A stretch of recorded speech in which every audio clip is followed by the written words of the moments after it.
take that analogy and say it's like driving across a border. So we just got across the border. We're now in a different country, in a territory we've never been.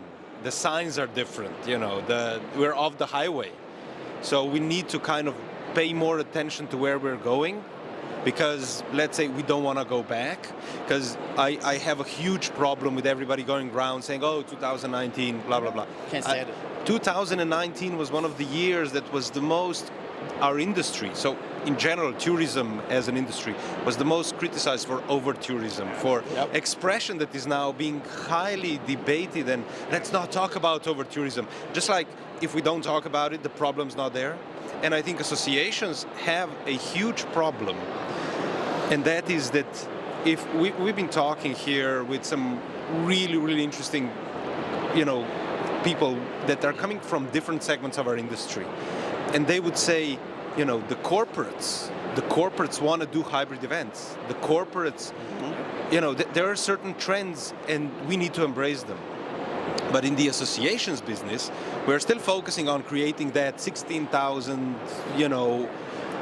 does it really bring the quality? I mean, it's the quantity versus quality conversation that we just don't want to have, because the business model of associations is, just like in so many other things in our industry, it's dated.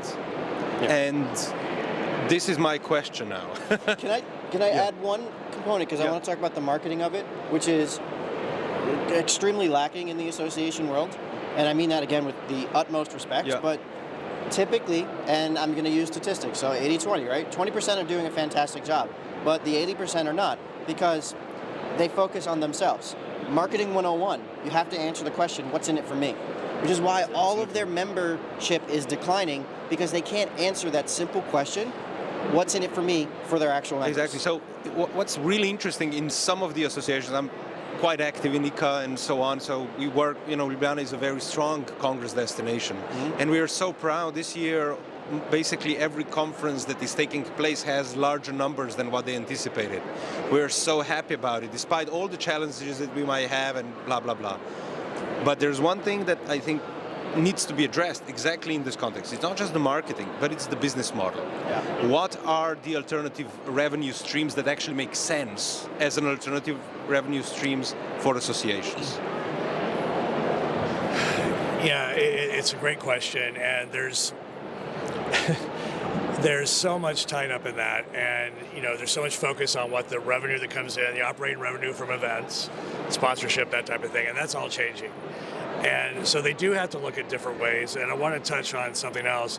Associations are supposed to be serving the community, and one of the beautiful things that happened during virtual events, not hybrid, virtual, is for the first time there was accessibility around the world for people to attend events that they could never ever attend. And democratization. Absolutely. And my concern about, there's a lot of, we could go an hour talking about revenue for associations, is don't forget, in a lot of cases, there might have been a 15% spike in new first-time attendees, but they may have been members of the association for 10 years. And we got to be careful that we're not forgetting them again, because as we shut down, and get back to all live or not hybrid, and I think corporations are figuring this out. Corporations are saying, wait a minute, we accomplished a lot of our goals by strictly doing virtual or a major hybrid component. So, there's all kinds of non-dues kind of ways to talk about this, but again, I just want to say we got to remember who we're serving and why we're serving. So there's dues, your membership, your exhibits, your events. Then there's non-dues, which some will categorize sponsorships in there, and then affinity programs to insurance things to everything. And so I'll give a shout out. So Epic NCLI, we partnered with Terry Carden at Non-Dues-a-Palooza. It's a very small niche event, but it literally focuses on executive directors coming, discussing and figuring out what other revenue streams the association can utilize so that we don't have to keep raising membership prices, or keep saying the event booth space is now increasing.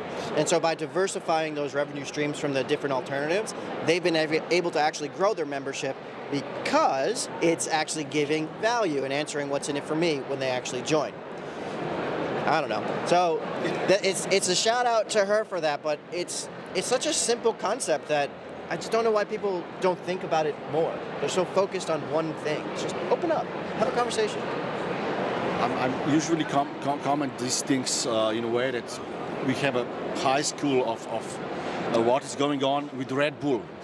Red Bull is actually the biggest event organizer in the world. Am I right?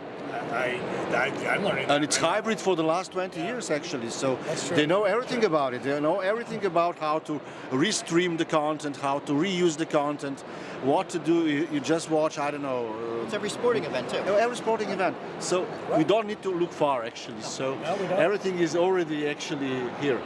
But guys, let's close your eyes and dream about the perfect industry, what the perfect industry will look like, you know. So, I want to end on the optimist note, so I'll take this one first. Being the realist that I am, I don't think that there is an ideal or utopian world when it comes to associations, because it's not supposed to be. Right? We're not designed for that. We're designed to basically manifest our mission for our members. That's what we're designed to do. We're not there to create the happiness. We're not there to create this utopian society for them. We're there to give them value, and that's it. If I were to really look inward and say, what would that actually look like? It would be creating community, but understanding what community really is, and taking that and saying, my members are my community. The people that aren't my members are still my community. The people that are my events, my sponsors, all of them, they're my community. How do I give them value every day? And that's it. If you can just continue to answer that question, then you're automatically going to create the utopian future of associations. Optimist? So, I mostly agree with everything you said, and mostly. I think very simply, my utopia dream for our industry of events is to actually create an environment of learning, to come back, so you could come back, bring better quality of life to you and your family, and touch more. I'm going to tell a really quick story. So when I was younger and I was in this industry, my father was a factory worker. He didn't understand this industry. I was trying to explain it to him, and we're driving in the car through a cornfield in Illinois, and he says, I really still don't understand what you do, but I think what you do is you, as a meeting professional, you create special places for people to come and learn. And maybe one day, Brad, you'll create an environment of learning that might cure cancer. So it doesn't get more utopian than that. Amazing. This was a beautiful ending to this conversation because we are over time. And No, we have some short questions.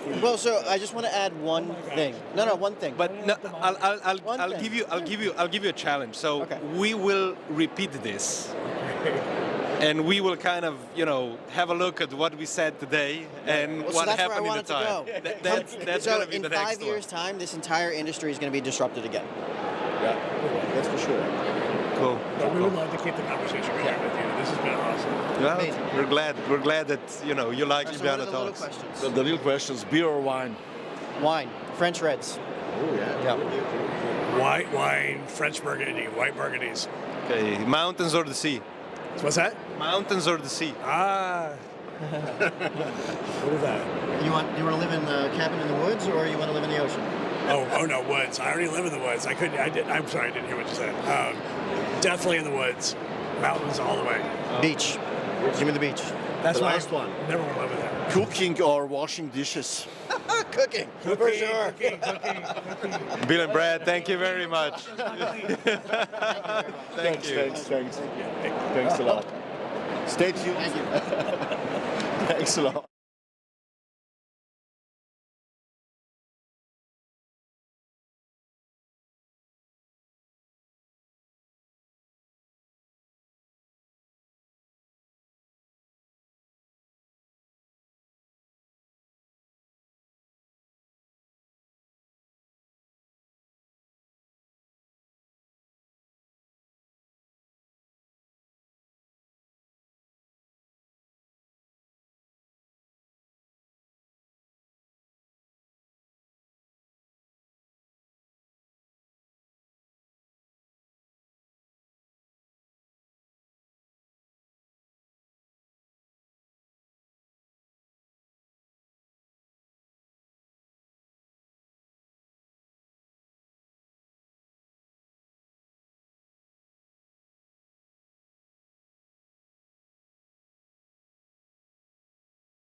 Hi everybody, welcome back to Ljubljana Talks.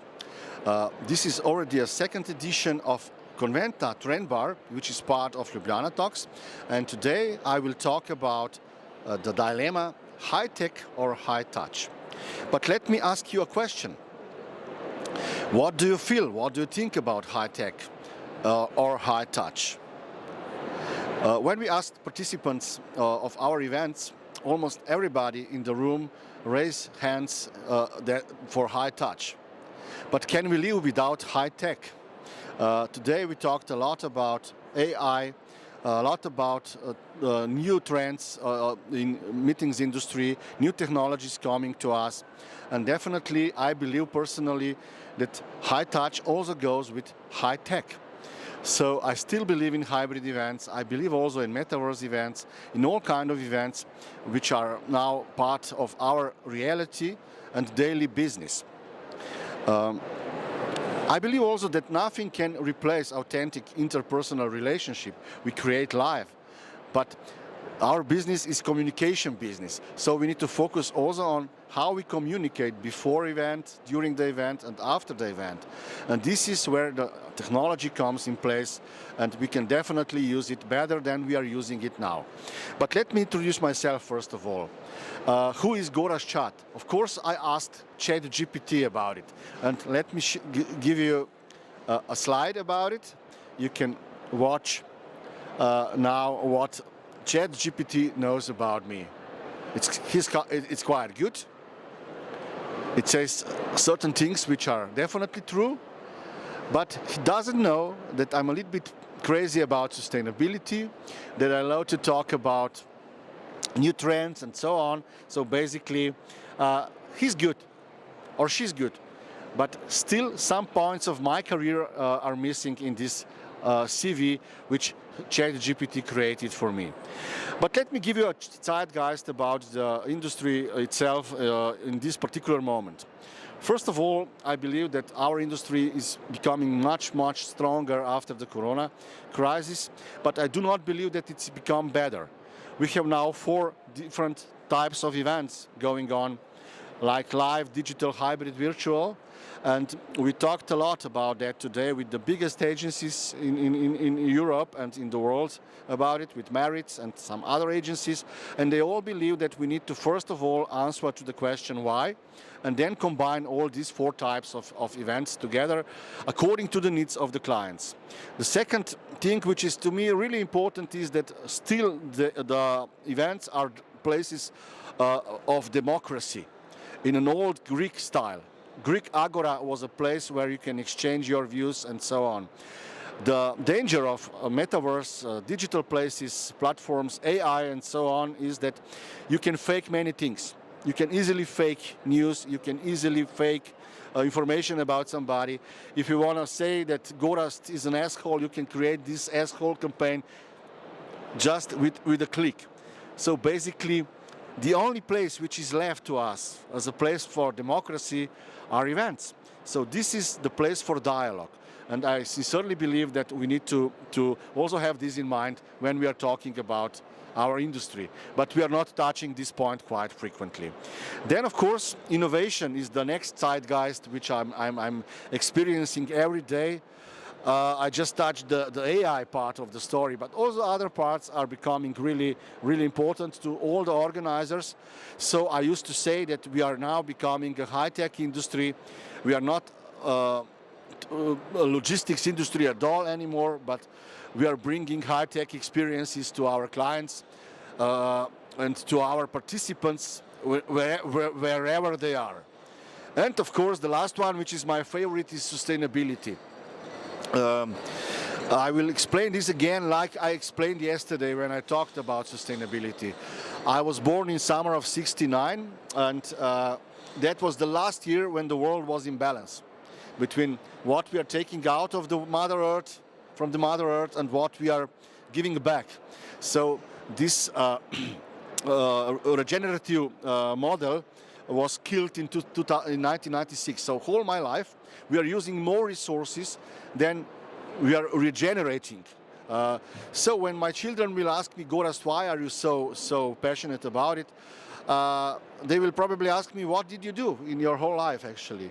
So if I look around me like it is now, the situation, I can just say that we produced tons of waste, you know, all my life.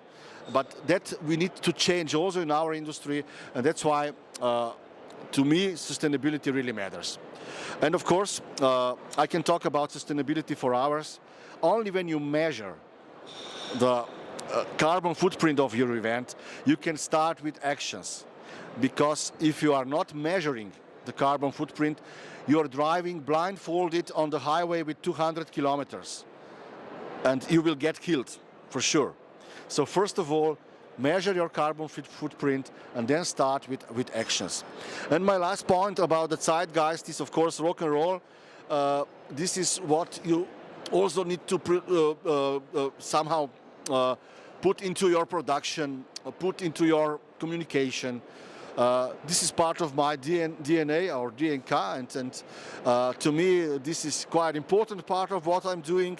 But it doesn't matter, it could be a classical music, whatever. So I compare a lot what we are doing with music, because events are, in my personal opinion, universal language, which we can use exactly in the same way as music, you know. So we influence on feelings of our participants, we create experiences. So this is the amazing part of our business, and we should never forget about it. And the last one is about metaverse, which we do not understand completely, but basically this is the reality. The companies, the corporate segment is using this heavily, and this is not blah blah, this is not a theory, this is already here. So guys, wake up as soon as possible and start to also think about that. If you want to be a full service event organizers, or you can decide that you will just do live, which is also perfectly okay. But if you want to cover all the needs of the modern corporations, then you also need to think about the metaverse. What I really like, I read this book a few days ago. It's the newest book of Nouriel Roubini, aka Dr. Doom. He is talking not anymore about mega trends, but about mega threats. So we live in such a situation now, in such a world, that we need to be aware about those mega threats, and there are many of them. One of the major is that we have the mother of all debt crisis, that we have a problem with private and public sector in all countries around the world, that the demographic is not in our favor, and many, many more. But this also influences on our industry at the end of the day. So please guys, read this book because it's really useful. If you are in event business, you will learn a lot. And you will create some strategies how to get out of the mega threats and how to use it in your favor. But now coming back to the major thing I would like to share with you is, of course, how to actually communicate your products correctly, and I will share some little secrets with you. But of course, I will first of all use the words of my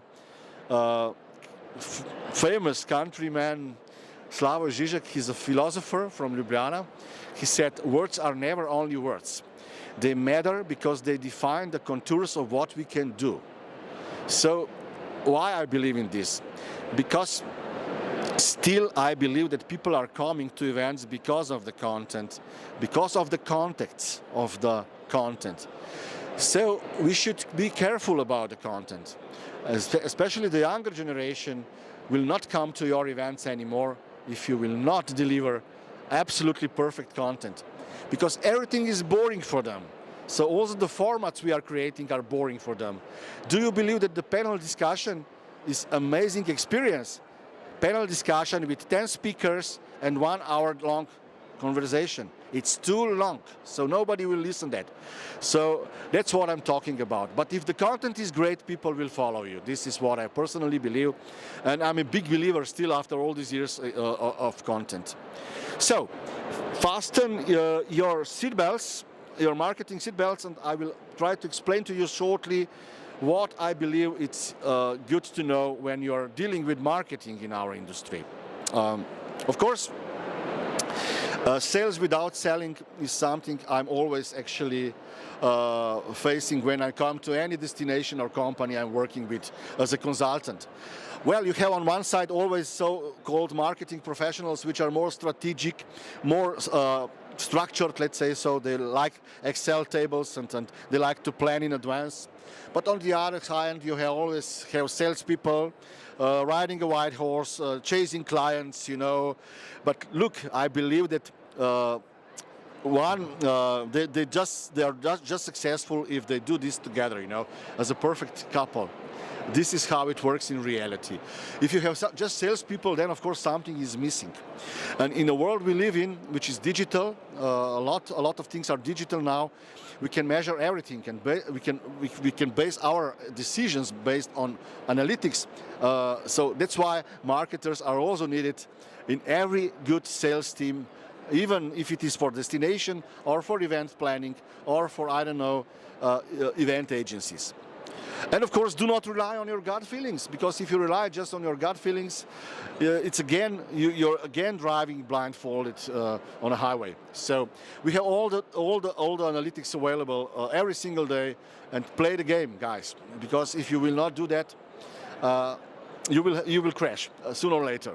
This is my personal experience on several occasions with my projects. So I'm not talking this just like that. So it's based on my experience. But let me go to the core of my presentation today. So even when I started my career in early 90s, the so-called marketing psychology was well developed in ex-Yugoslavia at that time. So in Slovenia especially, in the Faculty of Arts there was a department developing all the psychological triggers and analyzing all the mechanisms behind the scenes which helps you to buy something. So that was my core actually school or university where I learned everything what I'm still using now. But I will give you some simple examples from our industry so that you will understand what we are looking for when we are creating great campaigns. First of all is fluency. If I ask you a question, who is the biggest event organizer in the world? I don't know what will you reply to me, but my reply to you will be Red Bull. Red Bull is #1 event organizer in the world. It was the first real hybrid event organizer already 20 years ago. The Red Bull Media House, based in München, it's actually not just high school, it's university for organizing events. But the core of everything is fluency, which is the basic principle of communication. If you are changing your branding non-stop, you're losing fluency. Regarding the Red Bull, everything is 100% sure. The message is always clear, what they are delivering. Actually, they are also selling some energetic drinks, but this is not important. It's all about events and fluency. So basically, this is example from Mostar. When I was young, the jumps from the bridge in Mostar were branded as a Mostar event. Now, when the Red Bull take over this competition, which is amazing actually, it's in the old bridge in the middle of the city. Now everybody sees just Red Bull fluency branding. They don't know where this place is. Who cares about Mostar? It's about Red Bull event. So this is fluency. This is the first actually really important story. In Slovenia we improvised with the branding of Slovenia, but then finally they developed so-called I Feel Low branding, which works perfectly well, and we didn't change that for the last almost 20 years. So, because it works, it's about fluency. The next one is anchoring, which is the basic principle all the hoteliers are using, and also the event organizers. But the father of it is, of course, Mr. Bata from 19th century. He developed so-called Bata prices. But anchoring works very well. So this is a psychological trigger. I'm a victim of it, you know. I always say that I buy something for 2 euros, although it was almost free. So this is how I communicate. This is anchoring, and this is a nice marketing little secret you can use also in terms of selling more registration fees. Why I'm saying this? Because the last 2 days were all about monetization of events and so on. But we know this for ages actually, so it's about anchoring. Then we have altercasting. This is a famous campaign from Netherlands, Mr. Dutch. Because they had a problem with the language, the lingo of the person who will represent the Dutch meetings industry, and they created this super alter ego of every mother in this industry. This is a nice guy you want to have in your family, you know. So, and why is this a cool campaign? Because it's a classical alter casting which always works, because everybody of us has a certain alter ego, né? And if you transport a single person to an alter ego position, then of course it brings a pleasure, let's say so, at the end of the day. But this is even more clever because they figured out that in this industry there is more than 60% of ladies working in this industry. So they use a proper alter ego, a young, super professional guy presenting Holland as Mr. Holland. And he was super guy also playing music, and all the rest was a history actually. Then of course we have sex as a psychological trigger, which is quite tricky.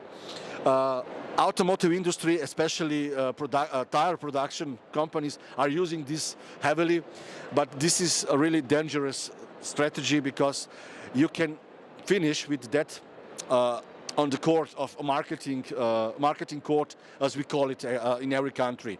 But basically there was a great campaign in 90s from Norway, again quite similar to the alter casting, which was about putting a nice man in front of the beautiful nature.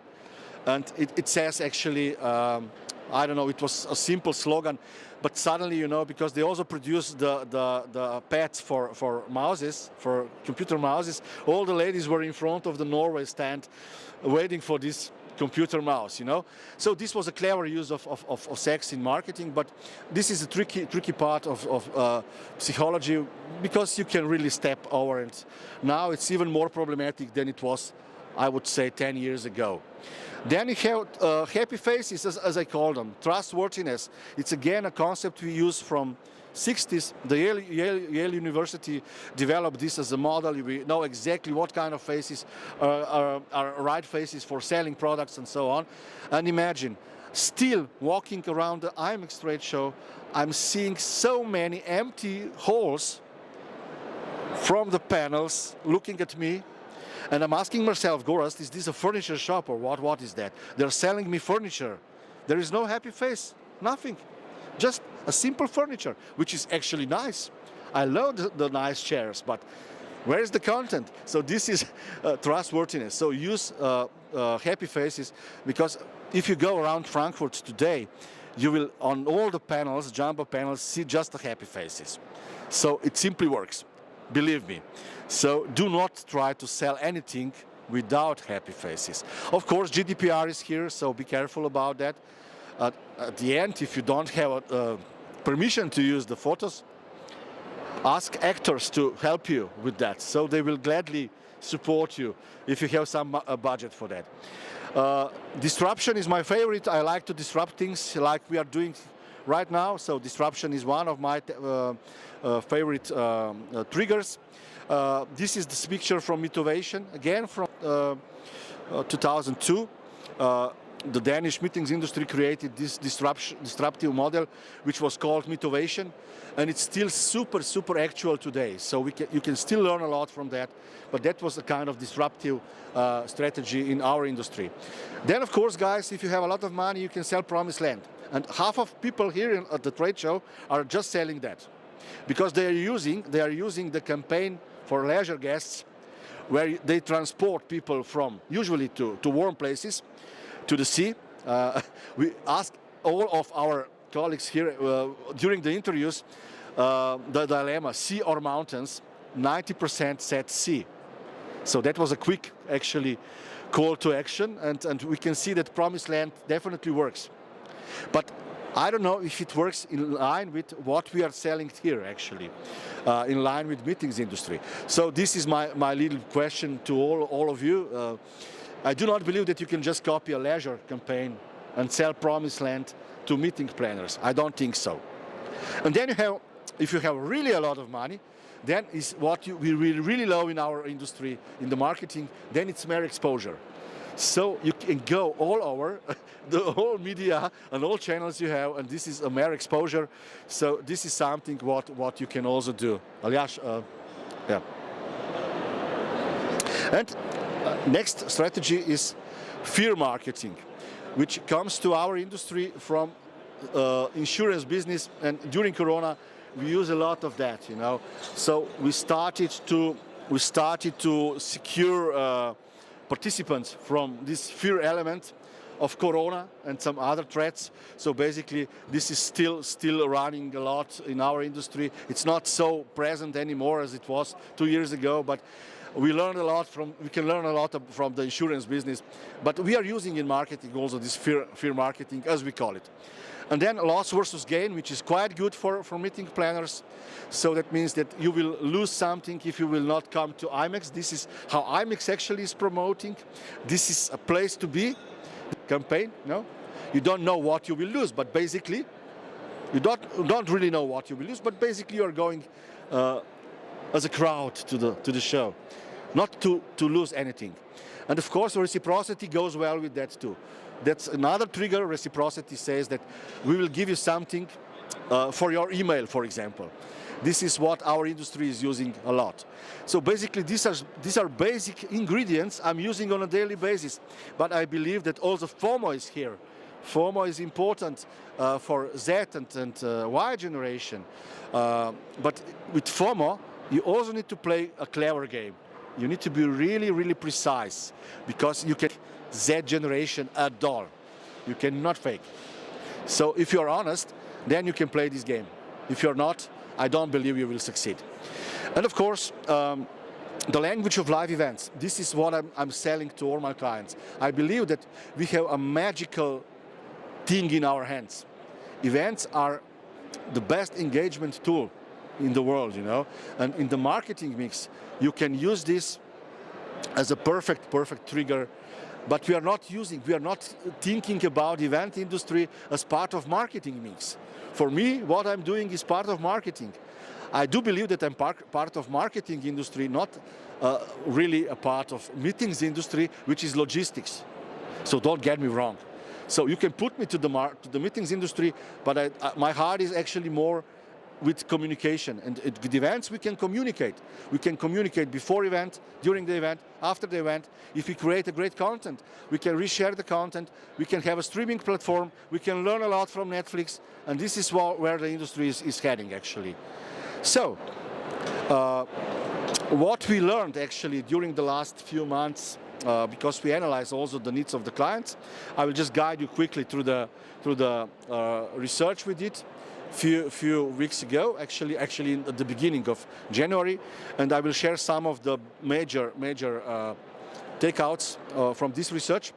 We asked them what works in the market, in the mice industry in terms of marketing and sales, and this is quite interesting.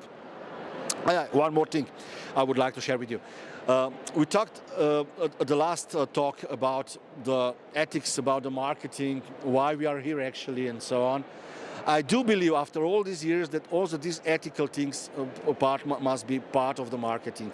Even if I use those psychological triggers, I explained to you, at the end, it must be for good of my participants, of my community, and this is what I naively believe after all these years. I still believe in that. So, not to sell shit to our people, but to do something great for the society. This is what I really believe, and I'm working on that heavily. But let me show you some results of the research.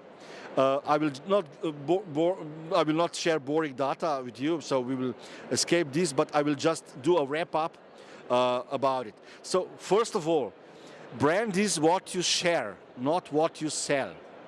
So you need to share your brand. Again, coming to generational gap, which I hate actually, because it's not true that all the X generation is a kind of stereotype like that and that. Maybe you have in X generation Z-minded people, you know. This is what I like. But basically, do not try to push to your brand, because the new generation will not buy it. try to share it, you know.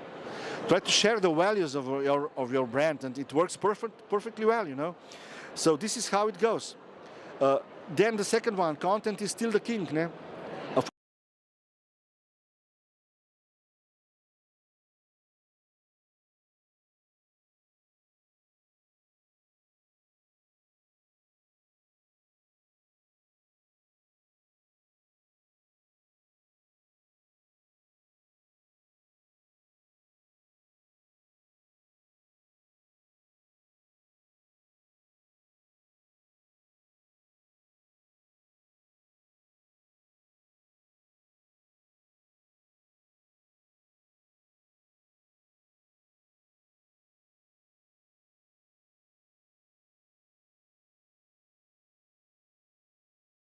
So think positively about it. This is technology which will help us to be more efficient, to deliver better content. This is how I see the situation. Anyhow, the question is if the AI can replace a trade show. It's also a question. It's possible because AI knows a lot and it's learning quick about the buyers and suppliers. So who knows, maybe we will get to the virtual IMEX in 10 years' time, who knows? Yeah? Then the next question is take back your data. You do not care really about your data, so you're sharing your data just like that to everybody. If you imagine how many times this week you share your email address to your hotel where you stay in Frankfurt, to the airline, to the I don't know where, without thinking what is going on. And do you know, are you sure that you are in actually, that this is your data? Who is taking your data out? What they are doing with your data? This is a really important question. In Europe especially, I do believe that GDPR was a good story for all of us. We need to follow that. But of course, in our business, we need to also be aware that it's a question we need to solve in advance. We need to talk with organizers and decide before we start and communicate this again properly, especially again to younger generation, that you decide that, I don't know, for example, you organize conference with, I don't know, with big brand, and the brand is now the owner of the data. So this is a simple way how you can communicate. And then people can decide if they want to trust Apple or or TikTok, you know? So who cares? Yeah? Then we need to create omni-channel experiences. This is what I definitely believe. So we need to go all over the channels where the participants are. So this is what is missing heavily in our industry. And what we learned today, there are big companies doing that. So they are thinking and obsessed. They are obsessed with that, how to deliver omni-channel experience. And this is where the technology comes. This is where the new generation of meeting planners comes in place. And this is where is the gap.